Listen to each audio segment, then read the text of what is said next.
Hi guys, I'm back with another video. And this one is going to be um, kind of about it's coming from a holistic health perspective, um, which is what I do as a holistic health practitioner anyway. Um, but it deals with how our thoughts can create health patterns. Um, our thought patterns can create a health pattern in our life.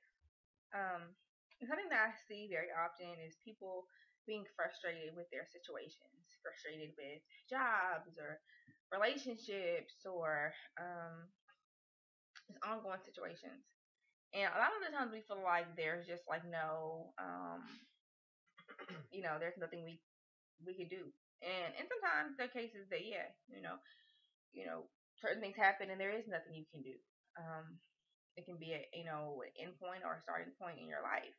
But sometimes there are things that are, they can go on for years and years and years, and you're wondering why they haven't gotten better, or why you just can't seem to get out of a certain holding pattern. You may wonder why things, something maybe you feel is holding you back in your life, something like that. But there's a reason.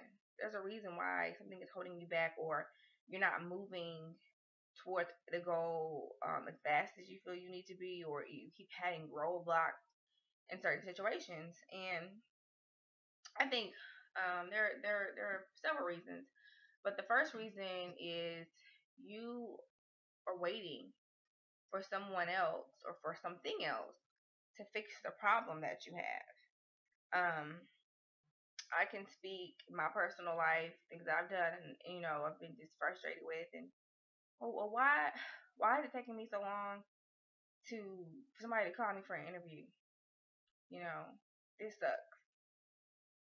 I just graduated from college, and why don't I have a job, or why or am I unable to do what this other person is doing? Things like that. And then there came a time in my life where I was like, wait, I basically am upset. I'm basically angry because because someone else won't give me what I want. Like, is that fair? Is that fair for me to expect for someone else to do something for me that I want? Like, I want to teach people about reproductive health. I want to be able to make organic homemade products and sell them to people. And I'm upset that there isn't a store where I can go work and to go do that. I'm upset because there isn't a corporate position working for a company that does that. I'm just pissed. And I know doctor's office is hiring me, so I can work in the OBGYN's office. But none of these things are happening for me, and I'm just really, really upset about it. When in reality, I can do these things if I want to do them. Like, there's no law against, you know, the lady who made these earrings that I have on. There was nothing stopping her getting the beads and whatever else is used to make this earring and make them. Nothing. But she could have been frustrated because she couldn't get a job at a certain jewelry store, or doing something else that is arts crafts type job. She was upset she couldn't find anything like that for her to express her creativity. No, she didn't. She went and got the materials and she made the jewelry and she sold them to me for about $10. So she sold these to 10 people. She's made $100. She can do that in maybe 4 or 5 hours if she really wanted to. If she's in a busy area. And some people work 4 and 5 hours and don't make $100, like now, like in the real life. And they're frustrated because they can't get a higher paying job. Maybe your higher paying job, maybe your better opportunity that you're waiting for somebody to create for you, for somebody to create a company for you to work for, or for some miracle to fall down. Maybe you have a gift and you can use it to make money.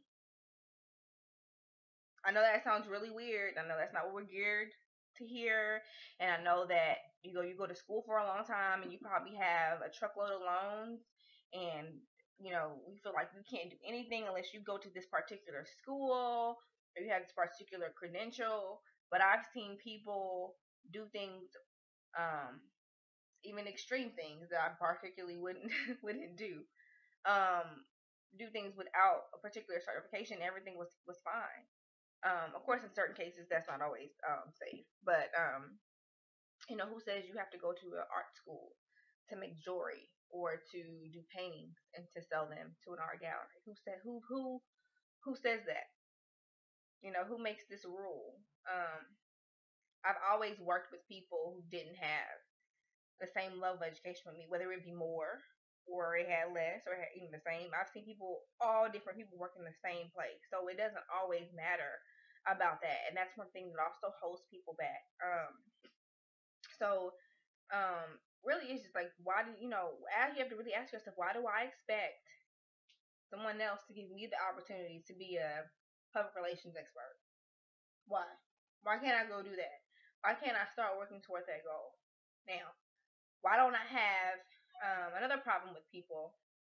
Why don't you have like a press kit? Why don't you have business cards? Even if they say nothing but your name or your phone number and your email. Why don't you have those materials in place? You want to be successful, you want to say that you have a business, you want to say that you do this, you do that. Why don't you have any of those materials at hand? Like there's no excuse. Sometimes for never, like, some people are just always not prepared. And I was like, well, no one ever wants to work with me. I've been trying to do this for such a long time, but they don't have anything in place. Well, that's like your fault.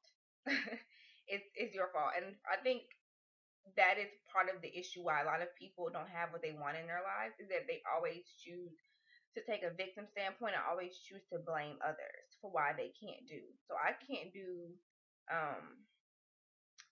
go hang out with my friends because they're going somewhere and um I don't particularly care to go. You can choose to make that a positive experience still. You don't have to always have a mindset where, oh, this isn't going to be fun, or this will never work out. I always use things, especially if you're trying to do something independent, like start your own business or be more outspoken or something like that. Like, why go? Just go take your business card with you. Go network. Go meet people you never know. People have met best friends, spouses, important business people they were able to work with in all types of crazy places. So don't always limit yourself in your thinking, and also in your actions. Don't always shun going certain places or doing certain things unless it's like a safety issue, of course. Of course, avoid those kind of places. But that's really the issue, is you have to really get out of your own way. Like, that is the problem. Like, you get out of your own way. Like, don't we have to stop with the negative. Well, I can't do this because I don't think that people want to buy what I have. If you have that mindset, then people aren't gonna want to buy what you have. They are gonna be like, well, they're gonna be iffy about you because you're iffy about you. So if there are roadblocks in your life, there are roadblocks in your thought process. There's roadblocks in what you physically do every day, and you have to stop. You have to stop, and you have to assess and be aware and realize there's something that I'm doing that's stopping me from getting to where I need to be. I don't believe that certain people are more successful than others because, they just were lucky. They were prepared, and the opportunity presented itself. But I feel like a lot of times opportunities do present themselves, and then we're too busy, or we're not prepared, or we're not prepared. We make an excuse and we don't seize the opportunity. So just make an assessment. Be aware and figure out where's the stagnation. Where am I not doing what I should be doing, so I can be going where I want to go, where I need to go. I hope you guys have a great Memorial Day weekend, and I just wanted to give you guys an uplifting new thought, a new thought process for 2014.